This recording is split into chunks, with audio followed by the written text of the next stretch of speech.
on the Lee Sin. He is fantastic on that pick.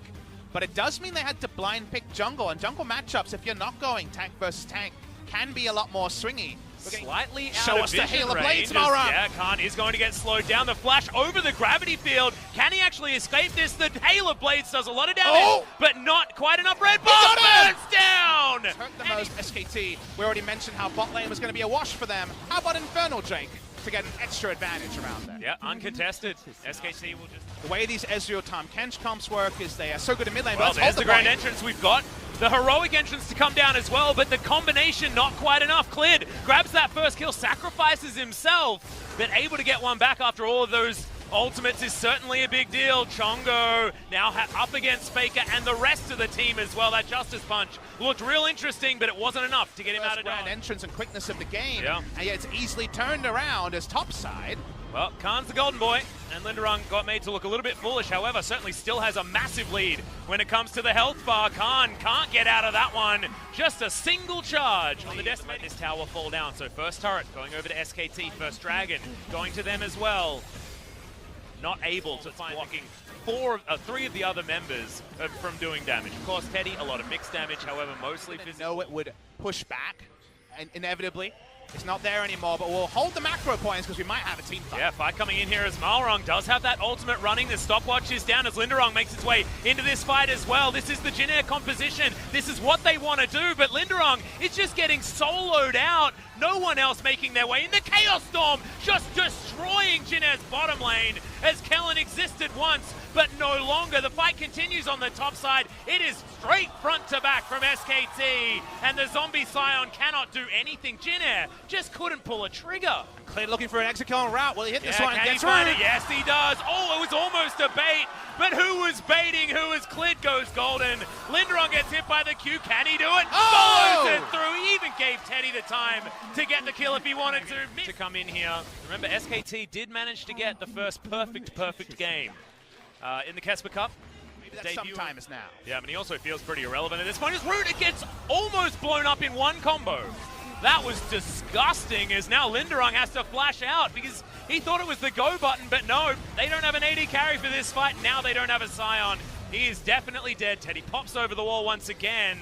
Yeah, already down to half health. Wins the war, not actually able to land onto those caster minions in the backline there as well, so not able to clear out the minion wave, and SKT 5 members strong take down the first inhibitor of LCK 2019. 24 minutes into this game. Only have all-in options. Galio has some decent wave clear, but a lot of it's short range. Here's the all-in! Here we are. That's a 4-man quickness to start this one off. Could this be the team fight they're looking for? Is already Mato has fallen down. SKT, they do not want to bar of it. It's Fear Beyond Death. Just takes down Root. There is nothing that this Kai'Sa can do against this comp by the looks of things.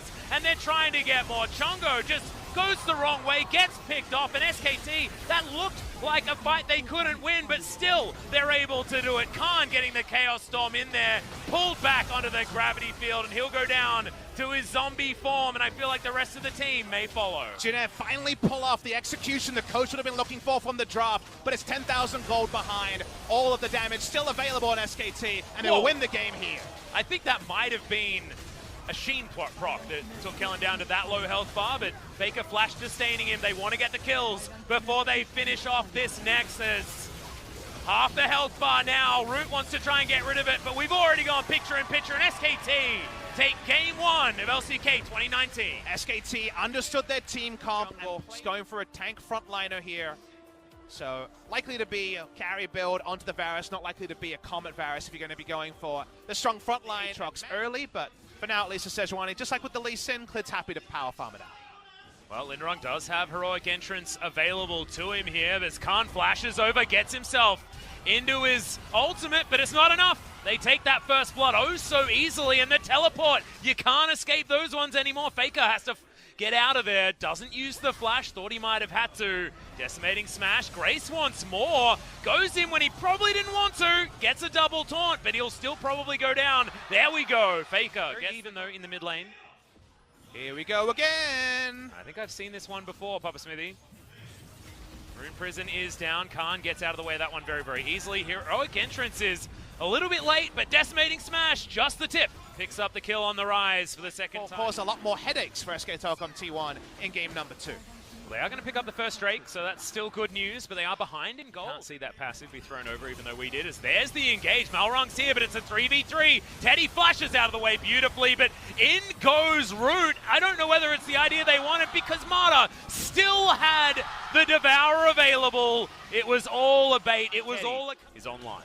Turret diving, the squishy rise, the most reliable thing to do for Jeanette. Now they're trying someone less squishy. Yep, Justice Punch into the disdain, but it's not going to work this time, Fake. Oh! Mata has him in his belly, but even very much.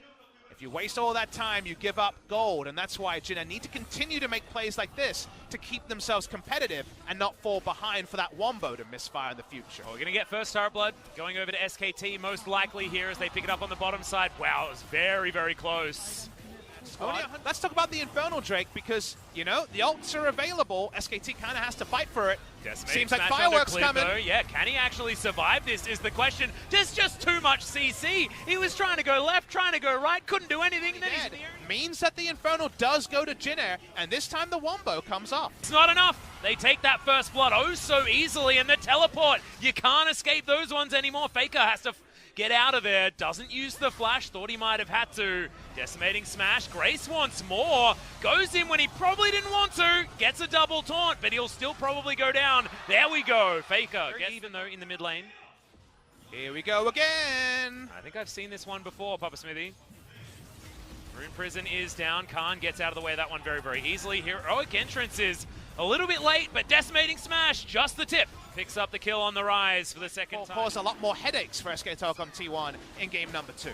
They are going to pick up the first Drake, so that's still good news, but they are behind in goal. Can't see that passive be thrown over, even though we did. As there's the engage. Malrong's here, but it's a 3v3. Teddy flashes out of the way beautifully, but in goes Root. I don't know whether it's the idea they wanted. Yeah, this is like an episode of Pimp My Boar and then turned into one of those documentaries. Teddy being able to just take care of himself with his Arcane Shift on the Ezreal. This time around, if Teddy's going to be aggressive, he needs Mata there alongside of his Malrong.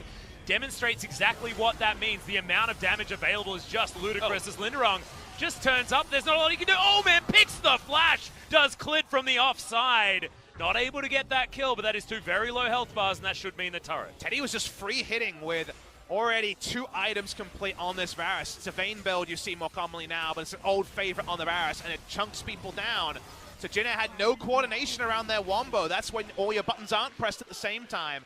SKT can fall back, they won in the group, and they win across the map. And that means another turret, demonstrating exactly what we're talking about.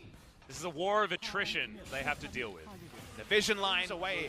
Varus, Jinner win the fight, so it's all about threat. Speaking of threat, Linderung, few auto attacks there, but Teddy playing pretty safely. Faker in trouble. There's the unstoppable onslaught. Gets exhausted. Gets at least 1 knockup, but we're trading ultimates everywhere. Grace does get 1 knockup. Devour now on cooldown. That is super important as Faker might die. Winds of War going to be enough, augmented by Root's damage as Grace goes golden. This might be the fight that Jinner we're looking for. Teddy now has nowhere to go. In goes Root. Dives forward with the killer instinct, and it's named exactly of a fight that Jinner could win. And Grace has taken the Ignite this game, and I think this is the point where it did kind of bite them, because he could have gone back. Successfully, they will win a 5v5, but they're on Baron, and it's damn low. Yeah, it's down to 2,000 health already. That one is definitely going to be taken here by SKT, but can they win the fight now? Realm Warp gets 3 of them out. Faker not going to survive, but they'll take 1 Sacrificial Lamb and a Baron. The Demolish proc. Mata is in the right spot here. He'd love to demolish, but safety first, being there to evacuate with a flash devour is more important. I find it so funny that we've almost got Khan up to 1,000 gold bounty at 0-2-0. Yep. This is the new future. This is low part. This is 2019. Well, Gargoyle Stoneplate is trying to keep Linderung alive. He's got a lot of shields, but this tower doesn't. Khan is just auto-attacking it to death as the rise. Teddy alongside him. And they're just going to take them all over the map. They've already broken open the base. They take an inner turret there as well. And now Jinner going for the desperation engage. Linderung getting his way forward. The Galio delivery system just isn't good enough, because Teddy, as soon as he gets a few auto attacks off, they're dead. Yes, you managed to get your buttons pushed in the right positions, but you need to survive, as Mata's just able to emote spam before Grace is even dead. Finally, they get some relevant damage on him, but that's after the whole team has bitten the dust. Sometimes you gotta do it all yourself. Teddy says, not gonna worry about enemy position. I'm just gonna assassinate the enemy AD carry. He solo kills Root, and that will be the end of the game. Yep, that is all she wrote, as Teddy just flashing for the fun of it. Linderung on his turret fountain. is going to survive for the moment, so you can have that small win, my friend, but SKT will take the 2-0. It turns out you can take the Teddy out of GEN.G and find some good results. Let it go.